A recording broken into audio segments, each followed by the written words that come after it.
దాటగలిగితే మీకు ఉండేటువంటి స్థితి ఏమిటంటే ఆనందం.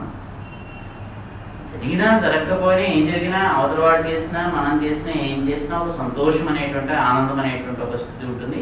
ఆ స్థితిలో మీరు ఉంటారు. అందులో మీరు నిలబడినంతసేపు ఇక్కడ జరిగిందా జరగలేదా అనేటువంటిది మీకేమీ ఉండదు. అలా ఉంటుందా అంటే ఉంటుంది. మనకు చాలా సంతోషకరమైనటువంటి వార్త ఏదైనా తెలిసినప్పుడు ఆపలేదు, నిద్ర పట్టదు.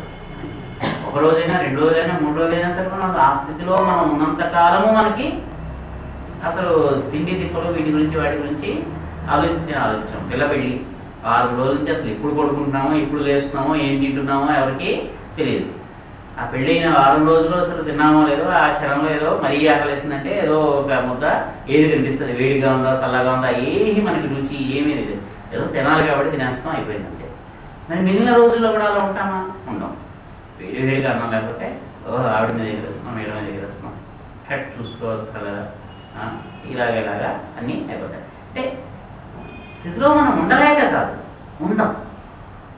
నిరంతరము ఆ స్థితిలో ఉండడానికి మనకు ఒక అలవాటు కావాలి, ఒక ప్రోత్సాహం కావాలి.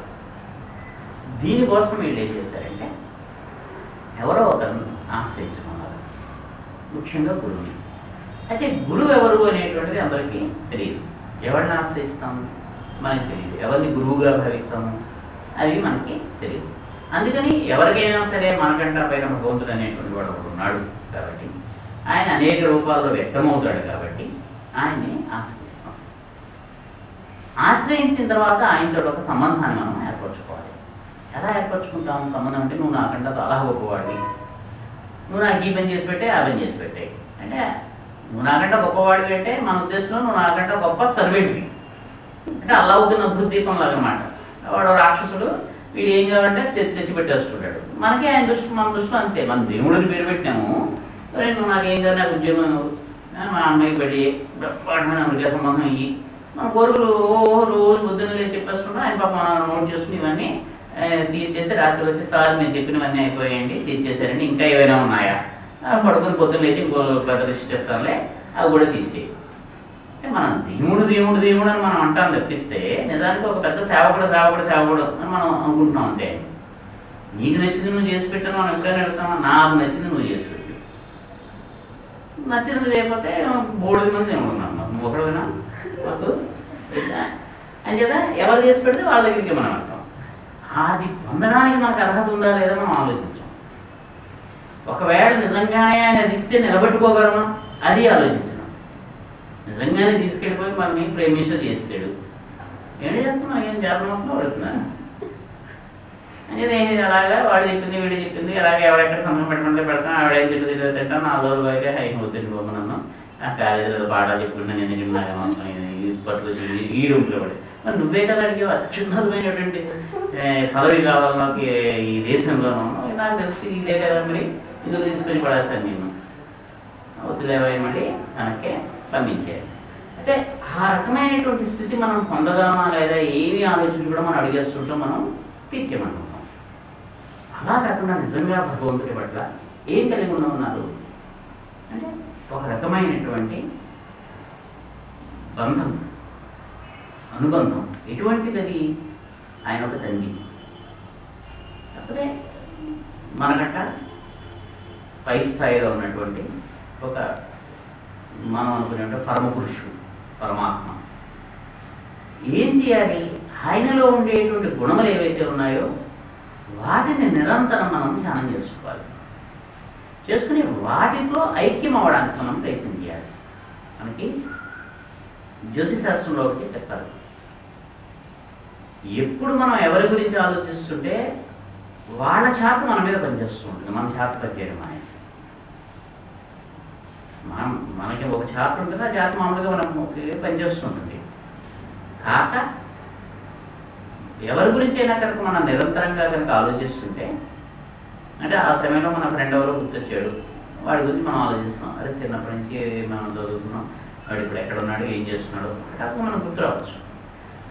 ఆ గుర్తొచ్చి ఆ క్షణాల్లో మన కర్మ బదులు ఎవరైతే మనకు గుర్తొచ్చారో వాళ్ళ కర్మ, వాళ్ళ చాప్టర్, వాళ్ళ దిశ మనకి పనిచేస్తూ ఉండడం ప్రారంభిస్తుంది.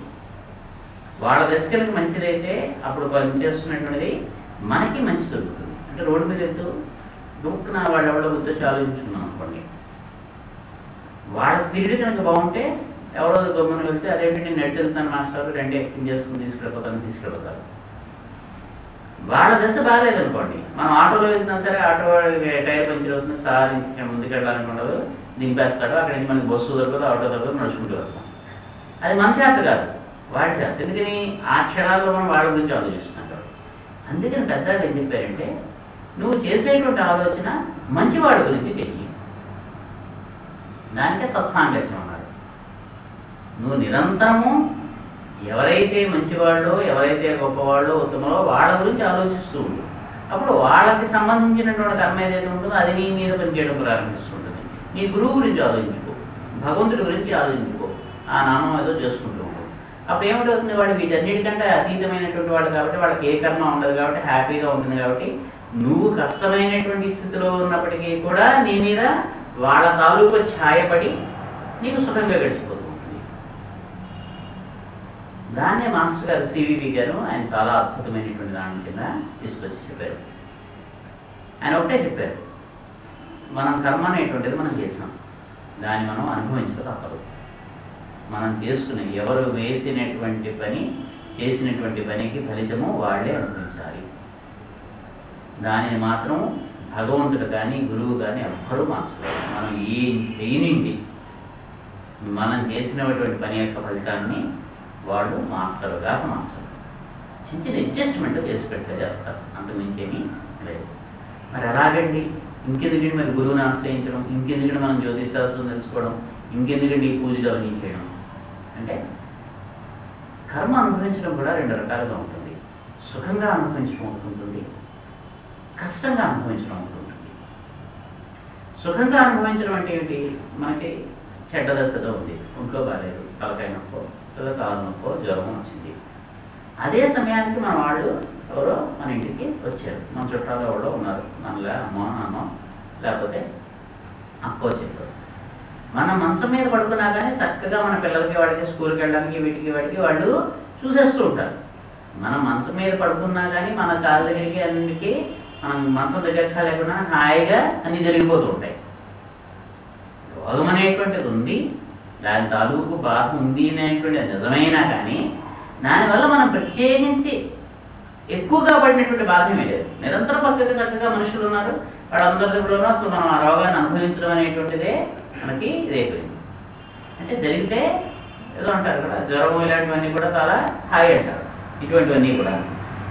అదే మనకి దశ బాగాలేదనుకోండి, మనకి జ్వరం వస్తుంది, ఇంట్లో ఒకళ్ళు ఉండరు, ఏ పని చేసుకోవడానికి దీనికి దానికి అన్నీ మనమే చేసుకోవాల్సి వస్తూ ఉంటుంది, అన్ని కష్టాలు, పైగా ఆ పక్క వాళ్ళు ఎవరికో కూడా ఉంటుంది, వాళ్ళకి ఇది ఇవన్నీ. అంటే మన జ్వరం మనం అనుభవించడమే కాక, మన కష్టం మనం అనుభవించడమే కాక, మిగిలినటువంటివన్నీ కూడా మనమే చుట్టుపెట్టుకోవాల్సి వస్తుంది. ఇది కష్టదశ అనుభవించడమే, అది కష్టదశ అనుభవించడమే. మనకి జాతకం ఏమిటంటే నీకు జ్వరం రావాలి, ఆ 4 రోజులు జ్వరంతో బాధపడతావు. జ్వరంతో బాధపడటము అన్నప్పుడు చుట్టూ ఉండేటువంటి వాతావరణం ఎలాగ ఏర్పడుతుంది అనేటువంటిది మన యొక్క మాస్టర్ గారు వాళ్ళ యొక్క అనుగ్రహం మీద ఉంటుంది. వాళ్ళు అనుగ్రహించినప్పుడు ఏం చేస్తారు, మనకి కష్టం వచ్చేటువంటి స్థితిలో మన చుట్టూ 10 మంది ఉండేటువంటి ఏర్పాట్లు చేసి పెడతారు. దాన్ని కూడా మనం హాయిగా గడిపేస్తాం. చాలా చక్కటి ఉదాహరణ ఇచ్చారు. 50 ఎండ వేసంకాలం, బయటికి విజయవాడ రోడ్డు మీద ఎక్కడమంటే వెళ్ళాడు ప్రతి రోజులు వాడు. అదే వాడి గర్ల్ ఫ్రెండ్ పిలిచింది అనుకోండి, ఇక్కడి నుంచి బీసెంట్ రోడ్ వరకు దుర్గ గుడి వరకు నడుచుకుంటే ఎండలో మిట్ట మధ్యన అర్రటి ఎండలో హాయిగా కవర్ చెప్పుకుంటూ నడుచుకుంటూ వెళ్ళిపోతాను. నెత్తిమీద గురుగు ఉండక్కర్లేదు, కాళ్ళకి చెప్పులు ఉన్నాయా లేదా. ఎండ బాధ ఉండదా, అప్పుడు ఉంటుంది. కానీ పక్కన అంతకంటా చల్లవనం ఇచ్చేటువంటి ఒక వ్యక్తి ఉంది. అందుకని ఎక్కడ తెలియదు అసలు. మనం చూసుకుంటాం అప్పుడప్పుడు ఆ చెట్టు కింద పక్కన ఎండలో అలా మనం పొద్దున్న కాలేజీకి వెళ్ళినప్పుడు మళ్ళీ వచ్చినప్పుడు ఆ సందులో నుంచి అలా కబుర్లు చెప్పుకుంటూనే ఉంటారు ఎర్రటి ఎండలో పడి వాళ్ళు. ఇంత ఎండలో ఇక్కడ కూర్చుని ఏం చేస్తున్నారా, ఇదే ప్లేస్ పోయి చెట్టు నీడలోకైనా వెళ్ళి కబుర్లు చెప్పుకోవచ్చు కదా వీళ్ళు అనిపిస్తుంది. మనకే జారేస్తుంది, కొడుకు పట్టుకొచ్చుకొని ఇద్దామని. రోజు అదే సీన్ మనకి 4 రోజులు 5 రోజులు అలాంటివి అంటే ఎర్రటి ఎండ. ఎండ కూడా చల్లగానే అనిపిస్తుంది. అదే ఏమీ లేదనుకోండి, మన దశ బాగాలేదనుకోండి, మనం ఒక్కడమే జోడు కూడా తిరిగిపోయి మూసుకుంటూ ఏమి ఉండదు, అలాగే ఇచ్చుకుంటూ ఇంకెప్పుడు అనుకుంటూ ఇలా. అంటే కర్మ అక్కడ ఒకటే ఇక్కడ ఒకటే. ఎండలో నడవడం అనేటువంటిది అక్కడ సమానమే, ఇక్కడ సమానమే. ఎటు వచ్చి దాని అనుభవం అక్కడ అసలు గుర్తే లేదు. ఇది వేసింది 10 అడుగులైనా 100 అడుగులు అన్నంత బాధ ఇక్కడ. భగవంతుడు చేసేటువంటి అడ్జస్ట్మెంట్ జస్ట్ అలాగే ఉంటుంది, అంతకుమించి ఏమి చేయడానికి. అనుభవించడం మాత్రం అనుభవించకుండా తీసివేయడం.